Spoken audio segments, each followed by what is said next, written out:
All right. Hello, everyone. Welcome to our session, and we sincerely appreciate you joining us today. I am going to start sharing my screen here in just a moment, but today we'll be discussing what it means to be a first-gen student and how to think of that as an asset in your college process search, as well as going over some basics as to kind of factors that you should consider. Thanks, Brooke. I've got a couple of announcements to make before you guys get into the meat of everything. Welcome to the Virtual College Exploration for all Indiana students, sponsored by the Indiana Association for College Admission Counseling and StriveScan. Thank you for joining us. A few housekeeping announcements before we get started. You can use the Q&A button on your screen to type your questions to our presenters at any time. Your camera and microphone are off, so the panelists cannot see or hear you. This is just one of many different sessions happening, so be sure to check out the full schedule at InACAC.org. This presentation is being recorded and will be available within about a week at that same website, InACAC.org.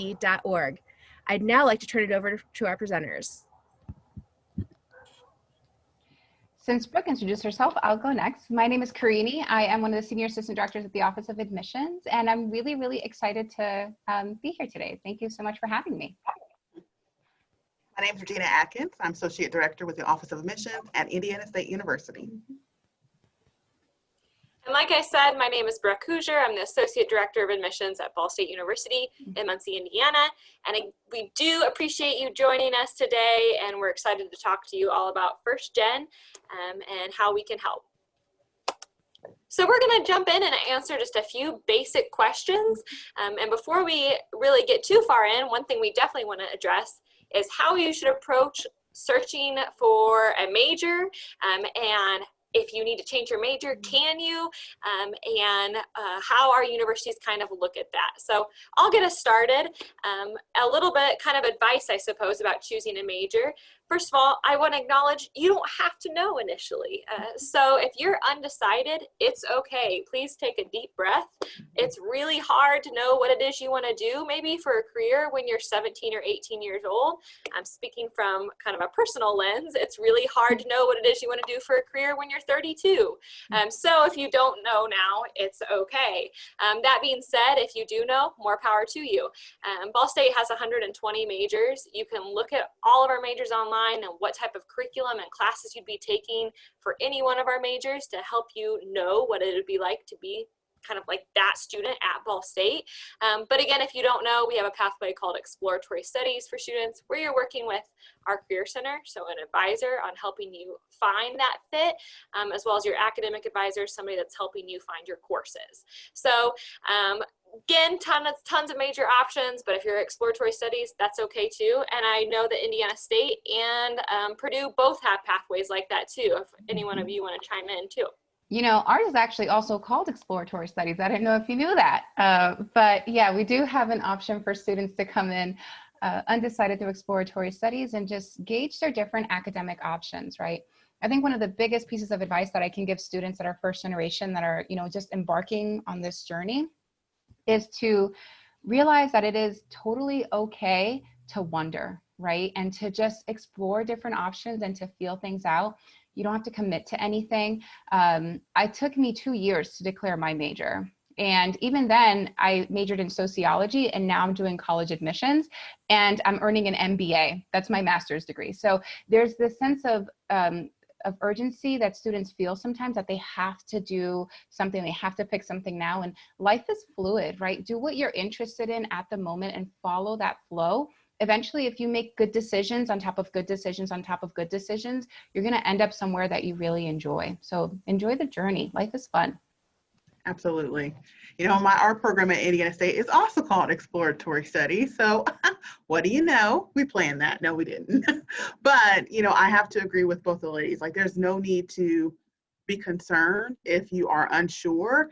The only time when I would maybe give it a little bit more thought is if you're between programs that may require an admission process separate from applying to an institution. So, for example, all of our programs, we have over 100 to choose from. When you apply to Indiana State University, you're applying to the programs, but one major in particular called our Professional Aviation Flight Technology, or PAFT, also known as Becoming a Pilot. You know, that program does have a separate application process outside of that initial application to Indiana State. So if you know that you're interested in flying a plane, that would probably be the one opportunity where you might want to give it a little extra thought, like, hey, do I want to declare that program? Am I ready to really commit to that area? Because at that point you are applying to that major. But also know though, if you're like, I changed my mind, you can do that. So many students come in one program and the next thing you know, they change. Throughout that application process, before you enroll in courses, you can change any point. And then when you're enrolled, you can also change at that point as well. Now, sometimes it can get a little bit hairy depending on how far you're into the program, but you know, that's some specifics that when you're way down the line, you'll want to focus in on. When you're initially starting this process, you know, you have options galore and we encourage you to take them.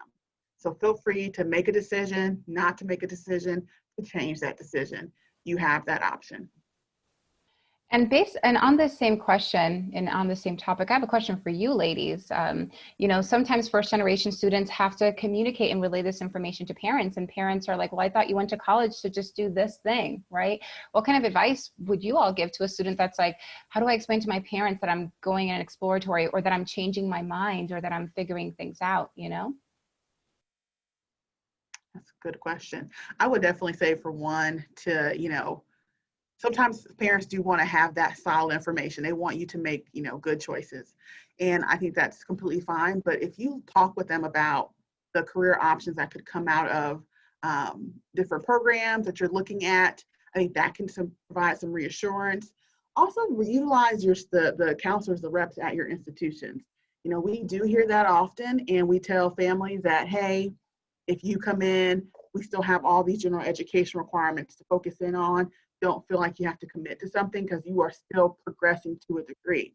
You know, you have parents who want you to be self-sufficient and graduate with a degree and get a great job. You have some parents who just don't want you to waste your time, you know, taking all kind of willy-nilly classes. Well, we can assure you that that first year, you know, you'll be mixing in what we call general education requirements with your your major courses. That first year, you have the flexibility to go into the unknown, still graduate on time in a great profession. That's kind of one take on it. I would also try to show them, much like Gina said, that there are career objectives in the majors that you select or that you ultimately switch to. I know on our website for each degree, we list common or recent positions that our grads from that degree have gotten. So that's a great resource to kind of keep in your back pocket. Like, yes, I'm majoring in communications, and here are the, you know, kind of transferable skills that I'm going to get in communications that can be applied to these jobs. So there's data that backs up the majors that you can pursue, that we will find jobs in those areas, and maybe also that you're proactively seeking out our Career Center. So there is a whole office that is dedicated to helping you kind of write that first resume, your first cover letter, and helping you with internship and career placement. So you're also not going at it alone either, that there's help on campus to, you know, to help you kind of navigate that search too. So there are people that are helping you make those decisions too. Yeah, I think you just made an excellent point there, Brooke. As we're continuing this conversation, it's just reminding students that are from a first generation background is that there are literally offices on campus for everything. And sometimes first generation students don't know that, and they think they have to do this all by themselves. And it's like, no, there are offices like at Purdue, it's the Center for Career Opportunities, or the CCO. I'm not sure what it is at your respective institutions, but they help you figure those things out. Like, that is their job. That is their sole purpose on that campus, is to help you figure out what you can do with your particular degree, help you get internships, and help you get jobs. So I think that's a big thing that first generation students don't know. It's like there are resources available for everything. Absolutely. All right, well, we can move on. And as a reminder, anytime you have a question, just pop it in the Q&A and chat, and we will answer all questions then at the end too. So a huge question that's probably anybody is asking, and while you're comparing colleges, is looking at the cost of attendance and wondering, how are you going to pay for that? So I'll let somebody else get started.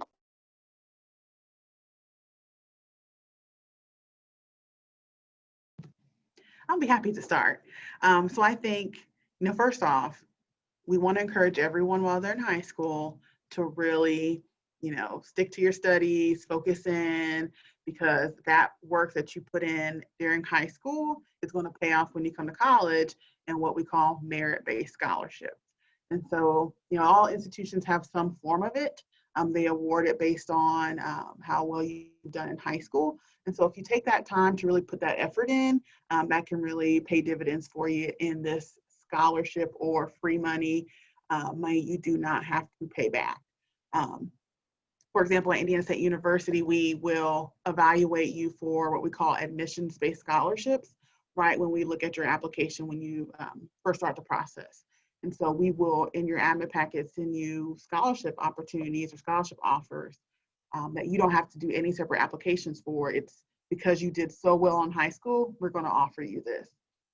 So any underclassmen who are tuning into this, know that it may be a lot of work to do your homework and to study and to put that time in.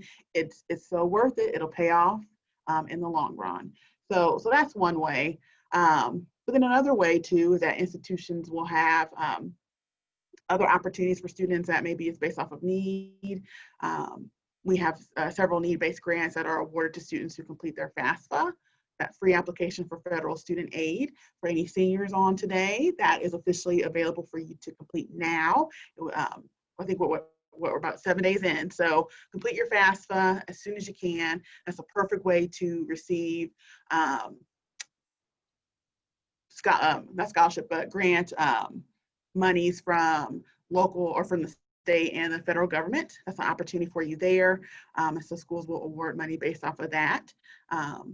And it's I'm having a little brain moment, but it's need-based opportunities for students, but then also just money that is available to you as a state of Indiana resident. So for my Indiana folks, so 21st Century Scholars, that's what I was trying to get to.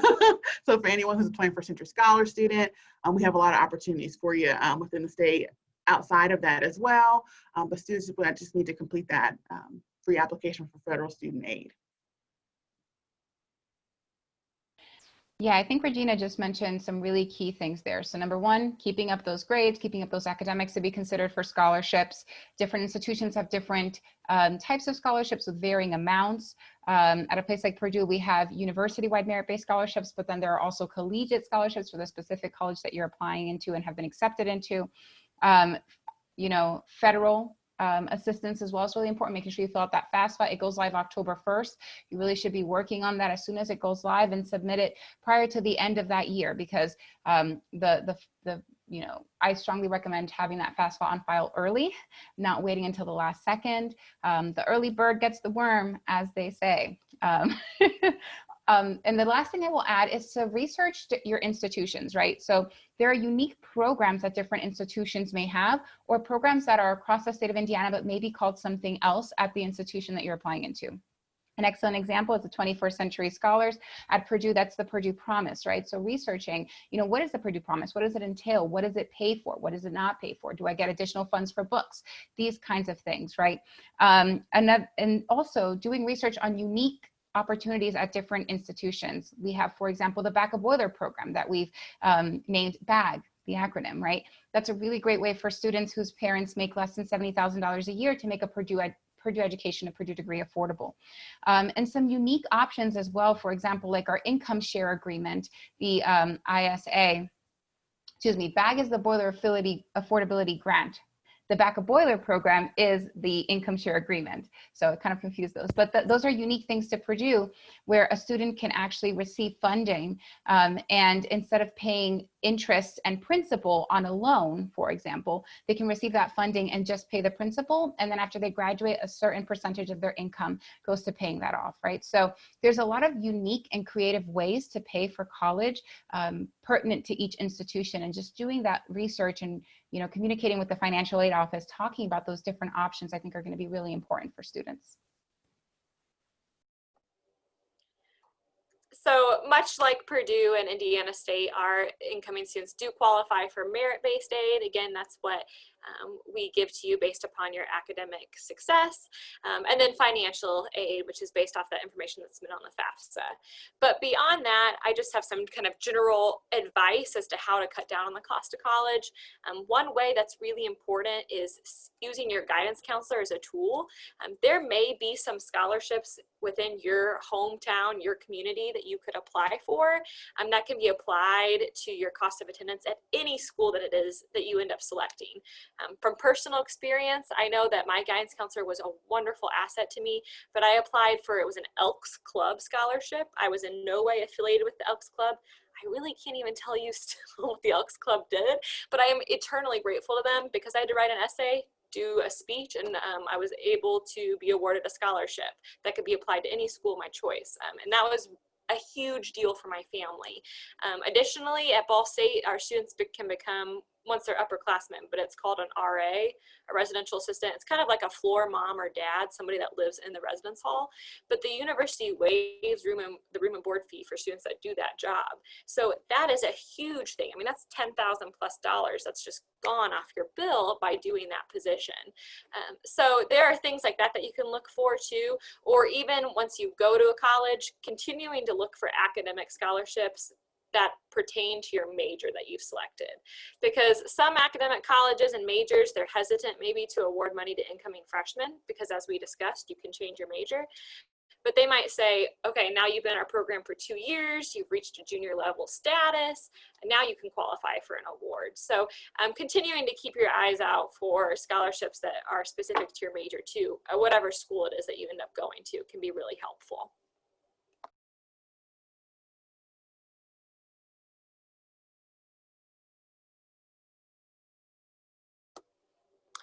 So just addressing student life and the importance of getting involved on campus, and discussing, are there any organizations that are specifically pertinent to first-gen students? So I'll take the lead on this one initially, but why should I get involved on campus? For a ton of reasons. You know, you're coming to college for one reason technically, and that's to get that degree, to go on to a fruitful and meaningful career. But getting involved is maybe what makes your college feel a whole lot more like home. It's also critical maybe for networking, helping you gain some experience and that type of thing. But it's also just a ton of fun. It's how you meet your people sometimes. So at Ball State, we have over 400 student organizations for our students to participate in, and they can be affiliated with the student's major. But more likely than not, they're based off of just your hobbies and your interest. So lots of fun to be had in student organizations. And we do have a specific organization that's devoted to the needs of first-gen students. It's called REACH. And it's a peer-to-peer mentorship program. So you are kind of assigned an upperclassman as a freshman, somebody that's also a first-gen student. But what's really cool about REACH in particular is that it requires some leadership coursework to be taken. So you are getting to connect with an upperclassman and who's kind of showing you the ropes and is maybe like an advocate for you in your college experience, but you're also earning credit that ultimately leads to a minor in leadership studies. So it's this great kind of combination of both student life and academics that we really encourage our first generation students to seek out. So I really love talking about getting involved on campus. I think it's so important for students for their social, academic development on any campus that they're a part of, right? I'm an advisor for 2 organizations on campus at Purdue, the Latinx Student Union and also Boiler Tracks, and it's like one of my joys. It's really what brings me joy, is to advise students as they're going through their collegiate experience. At Purdue, we have over 1,000 clubs and organizations, so students really have the full gambit to choose whatever they like to choose based on whatever they're interested in.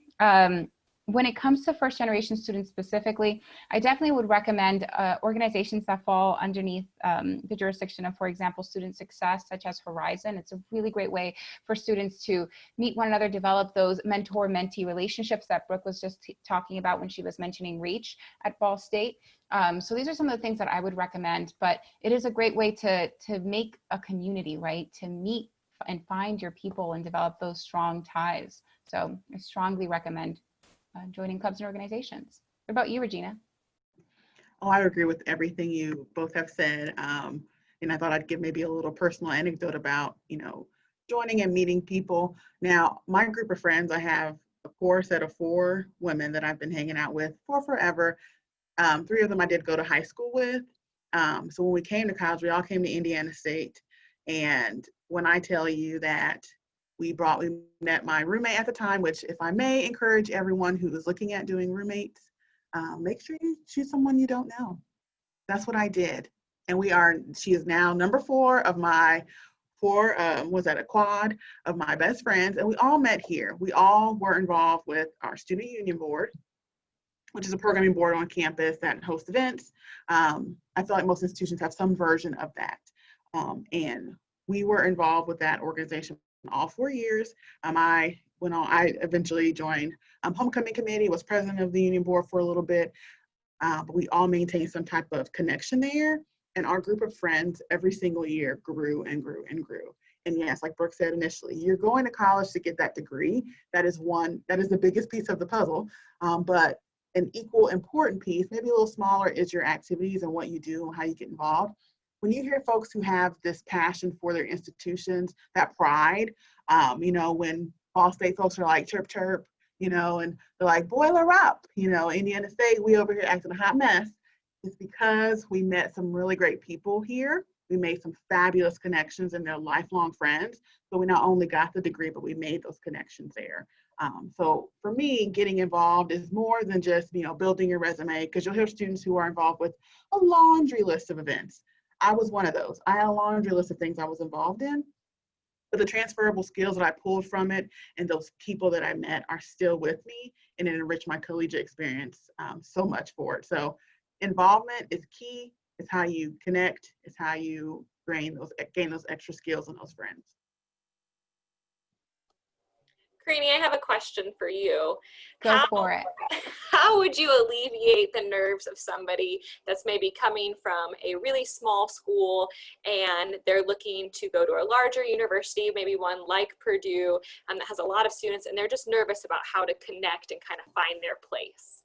Yeah, that's a great question. I think it's important for students to remember that they're not alone in these sentiments, right? Like, everyone is leaving their hometown and coming to this institution. So you're all on the same even playing field. Even students that may have gone to a larger high school and may have had, more, I don't want to say practice, but more exposure to being in a larger setting or dynamic, they're still coming in and starting from nothing, right? They have to develop those relationships, make those friendships. So I think it's really important to recognize that you're not alone in this sentiment, and the person across from you also feels the same way, right? So maybe that should bring down that pressure a little bit, just knowing that you're all kind of on the same level. You're all starting fresh and starting new. And also, this is what college is about, right? You've got nothing to lose and you have everything to gain right now. You're at a moment where everything is open to you. All these possibilities are open to you. So don't think of it as something that is intimidating in any way. It's really the beginning of the beautiful things that you're going to, experience and live through, and the people that you're going to meet, and the jokes that you're going to tell in your 30s, right? And I'm not saying that from experience, that these are the inside jokes that I'm still telling with all of my girlfriends from college, but it's a, I don't know, just come into it with arms wide open and know that everybody's on that same page.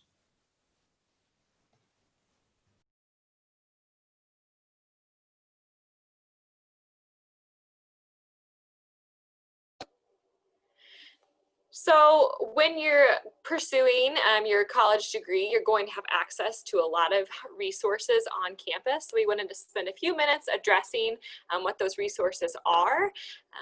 Speaking freely here, I think one of the biggest differences between high school and college, it is independency. Surely that is a big part of the college experience, but it's also self-advocacy. So there's plenty of resources on our campuses. It's just knowing when to access them, when to speak up and ask for help, and how to access them. So I'll let somebody else chime in and get us started about their resources on campus available to students. I will chime in really quickly because I think I was mentioning this earlier, how there's literally an office for everything on a college campus. And that's something that students do not know, right? And that's something that I did not know as I was going through my college experience, was like, oh man, there's literally an office for every single thing that I can think of. And when is it time to ask for help? The moment that you see yourself being like, how do I do this? And not being able to determine or figure out, how do I get from point A to point B? Right. So at any point in time where you feel that hesitancy, unsure about how to get to point B, reaching out for help is significant. It's significant. It's pretty important. And like I mentioned, there are offices for literally everything. I talked about the Center for Career Opportunities. That's an office just dedicated to helping you develop professionally. If you're interested in studying abroad, for example, there is a whole office at Purdue, the Study Abroad office, with study abroad advisors and counselors. Students at Purdue are paired with academic advisors, just like I'm sure at your institutions as well. And that academic advisor is going to guide you step by step through all of that, right? So I just think it's incredibly important for students to realize that there is an office and an organization and a club for everything on campus. And I totally agree, Brooke, that you have to be able to speak up for yourself. And I do think that that's a skill that you have to learn. So, as you're going through college, if you feel like, man, I don't know how to ask the questions, or I'm nervous to ask questions, first off, don't be ashamed. That's an experience that everyone has. But you have to understand that in the end, this is helpful to you. This is helpful to make sure that you're successful. So ask those questions. If you don't know, as Karini said, everyone's assigned an advisor. That's any school you go to, you're going to have that academic advisor. That is a perfect person to go with any of your questions. If you are unsure, like we know, I need a tutor for class. At Indiana State, it's the Center for Student Success.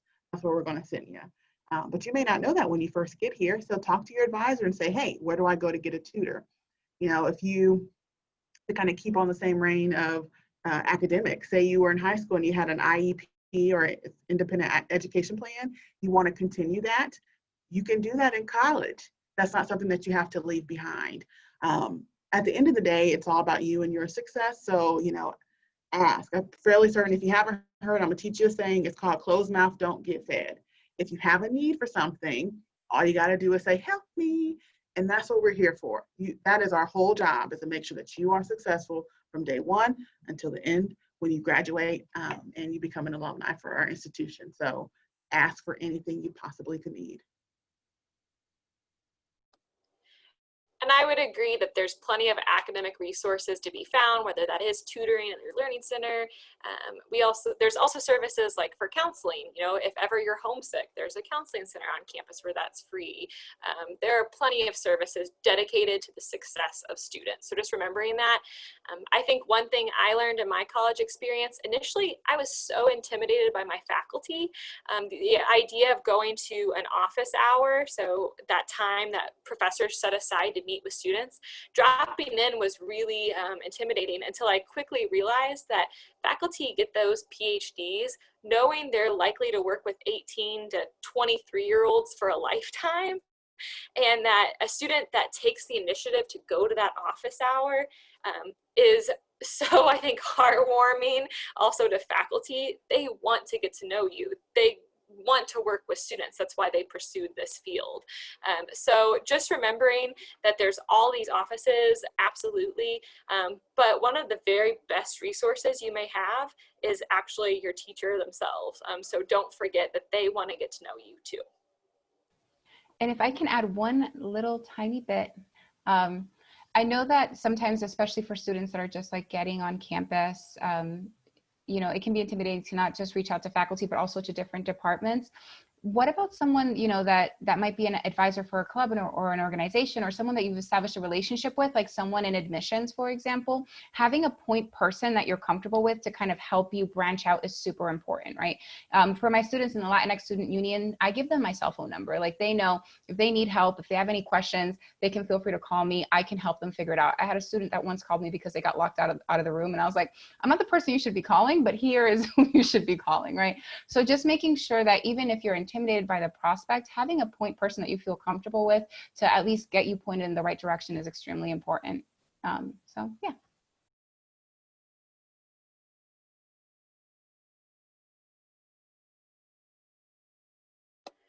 All right, so this is pretty open-ended, but Karini, Regina, do either of you have just any advice that you're willing to share with first-gen students?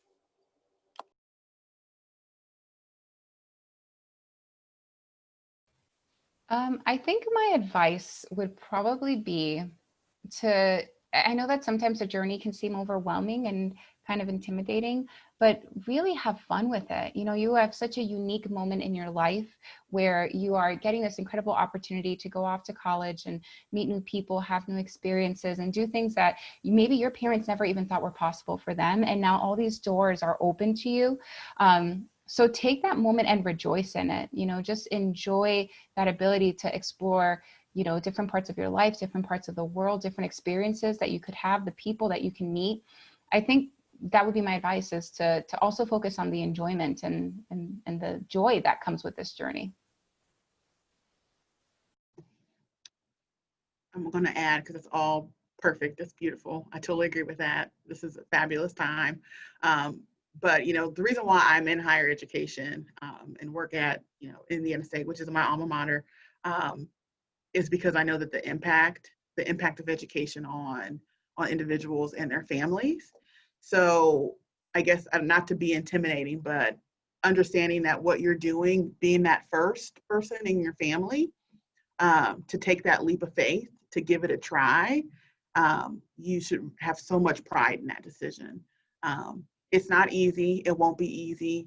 There'll be tough moments when you're like, why in the world? But, you know, we all encourage you to continue to go forward, because, like I said, it's the impact that you're going to have on your family. If you have any little cousins, if you have any younger siblings, they are looking at you, and they are looking at you with so much excitement to see how successful you'll be. And then are excited to then tap into you as a resource for them.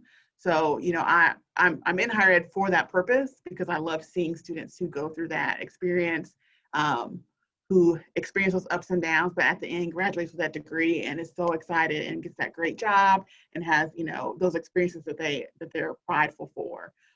So get excited for that experience, but, you know, be realistic. I'm going to be realistic for you. As someone who went through college and then decided to get a master's, crazy, you know, it's tough. Oh, it's tough. Come on, it's tough. But it's a good tough. Like, the friends you meet, the experiences you're going to have, it's going to be wonderful. So enjoy it. As Karini said, rejoice in that experience. It's a great time. College is fun. It's fun. Can I jump in there, Regina? I think that is so great, and it is so true, right? Like, you know, your college degree is not just going to impact you; it's going to impact your family, your community, and generations to come, right? So it's an important step, and it is going to be tough. Like, I'm telling you right now, I'm working full time and doing an MBA. It's not a walk in the park, but it's going to be great, and it's going to be awesome, and it's going to be totally worth it. And I recommend it. And you know, that's why we're here. That's why Brooke, Regina, and I are here, is to not only transform the lives of the students that we impact immediately, but the ripple effects that it will create socially, and that you will create as well.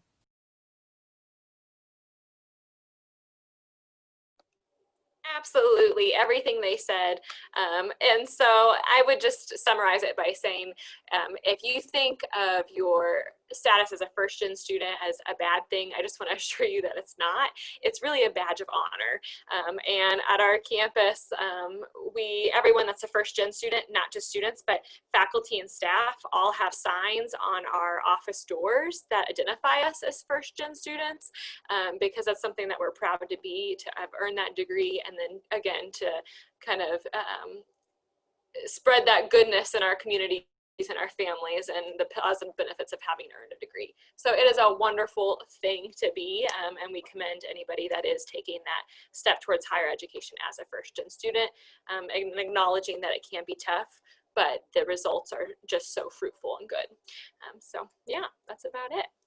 Well, that is our last question that we have. So I'll turn it over to all of our participants to answer your questions. If you have a specific university that you really want to address your question, don't be shy about telling us whom you want that question directed to.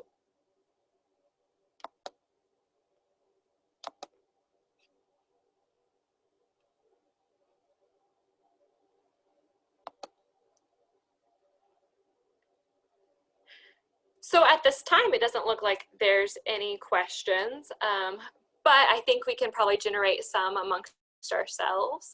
So for Karini and Gina, can you speak to a little bit more about, like, I don't know, placement rates and like how people find jobs and that the kind of the outcomes of earning a college degree? Sure, I'd love to. We talked earlier about resources, and Kareem mentioned the Career Center that they have at Purdue, and I know Ball State has one as well, Indiana State has one as well. And so they are the keeper of all that beautiful data, at least here at Indiana State. So we always tap into them when we want to know, like, hey, you know, if I get this degree, you know, what type of options do I have when I graduate? But I would say, well, first I'll give you the facts. So right now we're saying we have a 99% placement rate. Now I love Indiana State, and I'm gonna talk to you about this 99% placement rate here. Okay. So what that means is that of the students who graduated and who told us what they were doing, 99% of those students were placed in either a job or they went to grad school. So I think that that's very, you know, important to understand the fun facts about data. Woo woo. But we are still pumped about that, so that the students who were like, yep, this is what I'm doing and how what I've you know, a job or a grad school, we're pumped about that. But we talked a little bit earlier about how, you know, you're not sure what you want to study, you pick a degree, and you're like, what can I do with that degree? If I may piggyback on that question, when you're choosing your path, make sure you choose a path that you can see yourself being on for a very long time. We work for a very long time. So as much as we want a degree that can provide some great money, you know, that income is important. What's equally as important is a job in a profession that you are passionate about, that you can see yourself in long term. And so that, I think, is where our career centers really can come into play when you have those specialty programs and you're like, what do I do with that? They can help you with internships, and we require an internship for all of our programs before you graduate, some type of experience. So you have a little bit of that here, but then also when you're looking to build connections, networking, I'm pretty certain you're probably familiar with that term, the Career Center can help you meet alums in your field to maybe talk to you about what their career path is and what type of opportunities you may have. So a great placement rate, but also great resources to back that up. Yeah, I totally agree with everything that you've just shared there, Regina. And we publish all of our data. So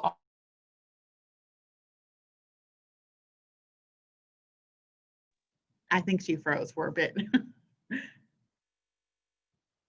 I feel like when I freeze though, I'm like, So she has a very pretty face. Yeah, Karini looks glamorous. Yes. Okay. So Well, do you have anything? Yep. yeah, sorry, I was going to say, yes, Ball State has a 94% placement rate, which we're proud of. But yes, there's always help to, as we've previously discussed, in finding that first job, because it can be a daunting experience, definitely. It looks like we've got a question, so thank you. What are your school strengths? Going out to all three of us, and let's talk about that. So I can get us started.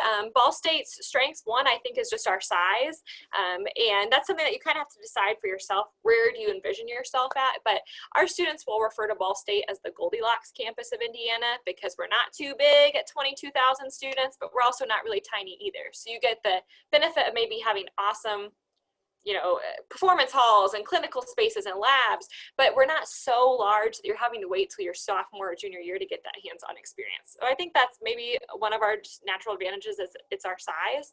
And then I think one of our strengths that maybe people don't think about a ton is the affordability of the community that we're in. So if you don't know a ton about Muncie, we're not a booming metropolis. We're not Manhattan here.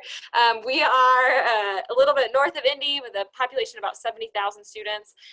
But Muncie is a really affordable community to live in. So I remember when I did move off campus after my sophomore year, I chose to get rent a house with my friends.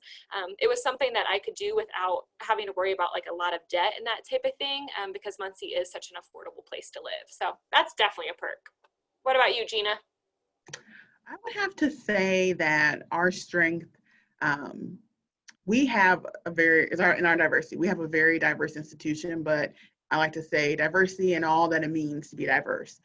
So, you know, of course, we have a high number of Black and brown students. When I feel like when some folks talk to me about diversity, that's the first thing that comes to their mind. Students who look different than them. We have a nice size population of that here. But then we also have students from all over the place. So little city peeps, big city. I'm from Indianapolis, went to big old Ben Davis High School. So big city, we have a lot of students that come from there. But then we also have a wide variety of socioeconomic backgrounds. We have a high population of first-gen students here. So I know we're talking to first-gen, a lot of first-gen students do attend Indiana State. And I feel like because of that experience in the classroom, on campus, when you're in your student organizations, is enriched because of that. So we're pretty excited about that. And I think it's a perk of attending Indiana State. But then if I may steal from you, the affordability piece, not only in the city, but also just on campus. We're a pretty affordable institution, and we try to maintain that year after year by offering nice scholarships and things like that. So I think those probably are big two, our diversity and our affordability. Karini, you're back. Hi, I'm so sorry. My internet went down, you know? It's a surprise. Technology. I know, it's wild. But I'm back. That's all that matters. Yes. Yeah. We were just talking, we had a question, what's your school's strengths? And so maybe you want to talk about Purdue, any strengths that you feel that they have? I mentioned our diversity and our affordability, and Brooke mentioned size and affordability of being in Muncie. Yeah. I definitely think that Purdue is I don't know, we've built our reputation on our academic rigor, and that's something that we do extremely well. So our students are challenged academically, and they thrive and succeed in that environment, but it is still collaborative, right? So we challenge our students to succeed more in a collaborative setting, and that's something that we're extremely proud of. And by the time that they graduate, they've amassed an immense number of academic skill sets and critical thinking capabilities that really propel them and their careers moving forward, right? And we have a long history of alumni to kind of back that up, and what our students are capable of doing after graduation. I think our community is very strong as a whole. When people ask me to describe our Purdue students, our faculty and staff, they're considerate of each other. And I think that's something that's incredibly important, especially in times like these where things are really tough. And it's good to have a community to rely and fall back on, to have that support and that encouragement as you're moving through all of this. So I would say Purdue's strengths are definitely the academic rigor and prowess of our programs, just knowing that you're going to be prepared for whatever comes your way after graduation, and then just that community to support you and back you up when you need it, right? Because life is not going to be a walk in the park, but if you have a community there with you to take things step by step, stride by stride, I think is really helpful. And we've got one quick question here, just like a minute left, but does the type of college affect what kind of scholarship opportunities there are? Certainly, I think there's a big difference between public and private institutions. Right now, we're all speaking as public schools, so our cost of attendance is a little bit different, and maybe the amount of scholarship packages that you're offered can definitely vary because of that. And then finally, Karini and Gina, quickly, what was your favorite part of college, your favorite aspect, and the hardest? What was the challenge?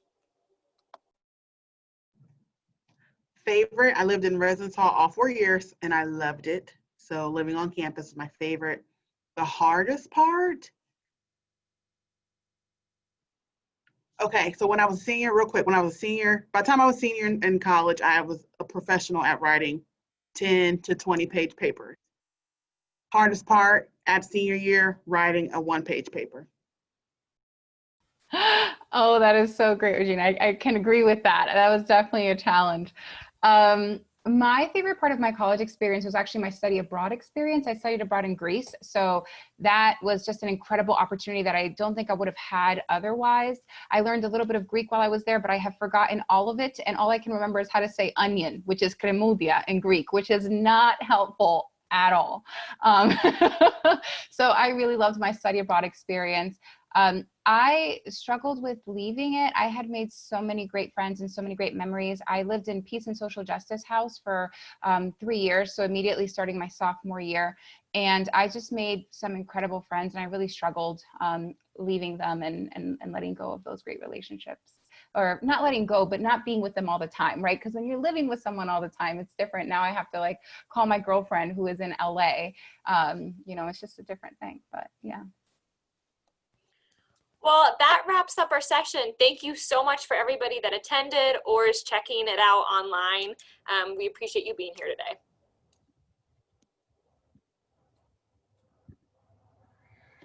Thank you again for joining us. When you close this window, there will be a link to a very quick 4-question survey. We'd appreciate any feedback you can provide. Also, this was just one of many sessions being hosted, so be sure to sign up for additional sessions at inacac.org. In about a week, you'll be able to access this session's recording as well as all of the other session recordings at inacac.org. Thank you.